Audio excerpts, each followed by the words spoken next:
বেশ কিছুদিন আগে এক বন্ধু তার প্রথম কম্পিউটার সিস্টেম কিনেছে।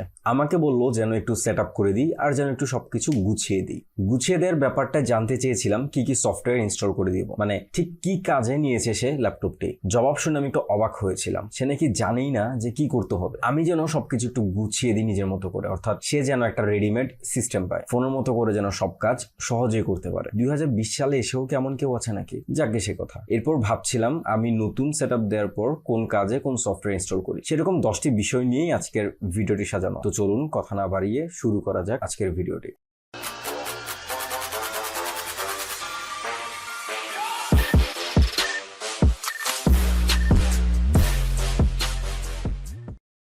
এক নম্বরে রয়েছে ব্রাউজার। সেটআপ কমপ্লিট করার পর সবার আগে আমি যে কাজটি করি সেটা হচ্ছে ব্রাউজার ইনস্টল করি বা ডাউনলোড করি। যে কোনো ইন্টারনেট ব্রাউজার আমি ডাউনলোড করে নিই। প্রশ্ন হতে পারে যে কেনই প্রথমে ব্রাউজার? কারণ আমি কিছু টুল ডাউনলোড করে নিই যাতে করে উইন্ডোজে কি চলছে সেটার উপর আমি কন্ট্রোল রাখতে পারি।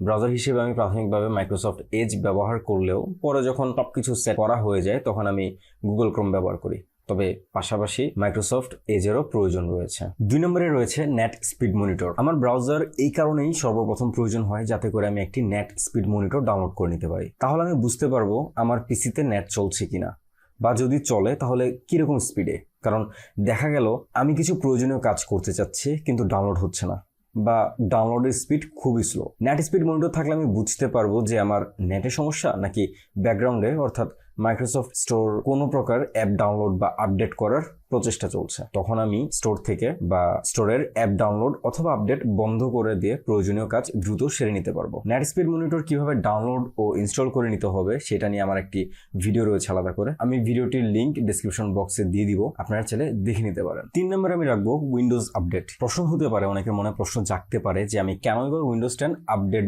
দিতে চাচ্ছি। সেটার সবচেয়ে বড় কারণ হচ্ছে আমি যখন ফ্রেশ ইনস্টল করি তখন আমি মূলত উইন্ডোজটা আপডেট দিয়ে থাকি। এই কারণেই, কারণ আমার ল্যাপটপের বা আমার ডেস্কটপের যে প্রয়োজনীয় যে ড্রাইভারগুলো রয়েছে, ড্রাইভারগুলো হচ্ছে আগে ম্যানুয়ালি উইন্ডোজের প্রিভিয়াস ভার্সনগুলোতে ম্যানুয়ালি ইনস্টল করা লাগতো। তো ডাউনলোড স্পিড মাঝে মধ্যে একটু স্লো হয় বা খুঁজে পেতে খুব কষ্ট হয়, যেটা হচ্ছে আসলেই এটার ড্রাইভার। তাছাড়া থার্ড পার্টি সফটওয়্যার ইউজ করার প্রয়োজন হয় অনেক সময়। উইন্ডোজ 10 এর যে আপডেট অপশনটা রয়েছে সেটাতে অটোমেটিক ড্রাইভার ডাউনলোড করে নেয়, ডাউনলোড করে তারপরে নিজে নিজেই ইনস্টল করে নেয়। তো সেক্ষেত্রে এক প্রকার ঝামেলা ছাড়াই আমি উইন্ডোজ 10 এর আপডেটের মাধ্যমে আমি আমার প্রয়োজনীয় সব কাজ সেরে নিই। 4 নম্বরে আমি রাখবো ডাউনলোডার। সবচেয়ে বেশি প্রয়োজনীয় একটা সফটওয়্যার এটি আমার কাছে। এমন কোনো একটা দিন যায় না যেদিন কোনো কিছু ডাউনলোড করার আমার প্রয়োজন হয় না। আর আমি নতুন সেট আপ দেওয়ার পর ডাউনলোডার ইনস্টল করে নিই। ডাউনলোডার হিসেবে আমি মূলত ইন্টারনেট ডাউনলোড ম্যানেজার ব্যবহার করি। কিভাবে ইন্টারনেট ডাউনলোড ম্যানেজার ডাউনলোড করবেন আর ইনস্টল করবেন তা নিয়ে আমার বিস্তারিত ভিডিও আছে। সেখানে দেখানো হয়েছে কোত্থেকে ক্র্যাক ফাইল সহ ইন্টারনেট ডাউনলোড ম্যানেজার ডাউনলোড করবেন ও কিভাবে ইনস্টল করবেন। ভিডিও লিংক আমি ডেসক্রিপশন বক্সে দিয়ে দিব, আপনারা চাইলে দেখে নিতে পারেন। এরপর আমি যে জিনিসটা রাখবো সেটা হচ্ছে অ্যান্টিভাইরাস। এটি খুব একটা প্রয়োজন হয় না আমার, তবে যখন কারো ল্যাপটপ সেট আপ দিয়ে দিই তখন আমি 5 নম্বর এই কাজটা করি। সেক্ষেত্রে অবশ্যই আমি কোনো ক্র্যাক সফটওয়্যার ব্যবহার করি না। আমার কাজ উইন্ডোজ ডিফেন্ডার দিয়ে হয়ে গেলেও আমি অন্যদের পিসিতে ম্যালওয়্যারবাইটস অথবা আইওবিটের ম্যালওয়্যার ফাইটার ইনস্টল করে দিই, যদিও ট্রায়াল ভার্সন তারপরেও রাখ। কারণ ম্যালওয়্যারবাইটস 14 দিনের ফ্রি ট্রায়ালের পরেও সার্ভিস খুব ভালো দেয়। অবশ্যই কিছু প্রিমিয়াম ফিচার বন্ধ থাকে, সেক্ষেত্রে লিংক ডেসক্রিপশন বক্সে দিয়ে দেওয়া হবে, আপনারা চাইলে ডাউনলোড করে নিতে পারেন। 6 নম্বরে রাখি আমি মিডিয়া প্লেয়ার।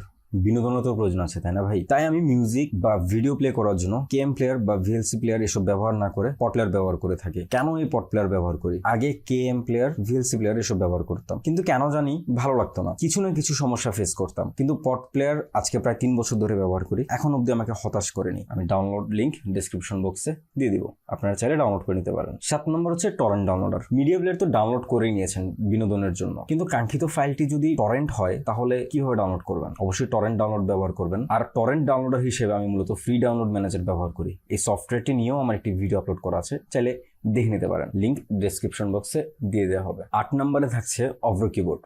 যেহেতু বাংলা লিখতে হয় আমার প্রচুর, সেক্ষেত্রে আমি অভ্র কিবোর্ড ব্যবহার করি। তাই এবার অভ্র কিবোর্ড ইনস্টল করার পালা। অভ্র কিবোর্ড ব্যবহার করে আমি আমার প্রতিদিনের বাংলা লেখার কাজগুলো সহজেই সেরে নিই আমি। 9 নম্বরে থাকছে অফিস এবং নোটপ্যাড। কিবোর্ড তো ডাউনলোড করলাম, কিন্তু লিখবো কিসে? তাছাড়া বর্তমানে এই অনলাইন ক্লাসের যুগে তো লেখালেখির কাজটাও বেড়ে গিয়েছে। অনলাইন ডকুমেন্ট সাবমিট করা লাগে, পিপিটি বানানো লাগে, ইত্যাদি ইত্যাদি। এসব কাজের জন্য এবার মাইক্রোসফট অফিস ইনস্টল করি আমি। যদিও আরো অনেক সফটওয়্যার রয়েছে এসব কাজ করার, তবে আমি মাইক্রোসফট অফিসে কাজ করতে স্বাচ্ছন্দ্য বোধ করি। আর টুকটাক নোট রেডি করার জন্য উইন্ডোজের বিল্ড ইন নোটপ্যাড থাকলেও আমি নোটপ্যাড প্লাস প্লাস পছন্দ করি। আমার কাছে খুব সহজ মনে হয়। তাছাড়া সফটওয়্যারটি একদমই ফ্রি, আর ডাউনলোড লিঙ্ক আমি ডেসক্রিপশন বক্সে দিয়ে দিব। 10 নম্বর হচ্ছে পিডিএফ রিডার। অফিসের পর এবার আমি পিডিএফ রিডার ইনস্টল করি, কারণ আমার ইউনিভার্সিটির প্রতিদিনের ক্লাসগুলোতে যেসব নোট প্রদান করে হয়ে থাকে সেসব নোটগুলো চালু করতে আমার পিডিএফ রিডারের প্রয়োজন হয়। যদিও মাইক্রোসফট এজ ব্রাউজার দিয়ে চালু করা যায় পিডিএফ, তারপরেও আমি বাড়তি সফটওয়্যার ব্যবহার করি। এই ক্ষেত্রে কন্ট্রোলের বেশি সুবিধা পাই। আর পিডিএফ রিডার হিসেবে আমি ব্যবহার করি অ্যাডোবি অ্যাক্রোব্যাট রিডার ডিসি। পুরো ভিডিও জুড়ে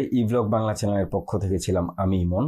আশা করি আপনাদের ভালো লেগেছে ভিডিওটি যদি ভালো লেগে থাকে তাহলে লাইক করবেন, শেয়ার করবেন, কমেন্টে জানাবেন আপনার মতামত। আর হ্যাঁ, সাবস্ক্রাইব যদি করে থাকেন তাহলে আপনাকে ধন্যবাদ জানাচ্ছি। আর যদি করে না থাকেন তাহলে এখনই করে ফেলুন, কারণ সামনে আসছে আরও আকর্ষণীয় সব ভিডিও। ধন্যবাদ আপনাকে। ধন্যবাদ।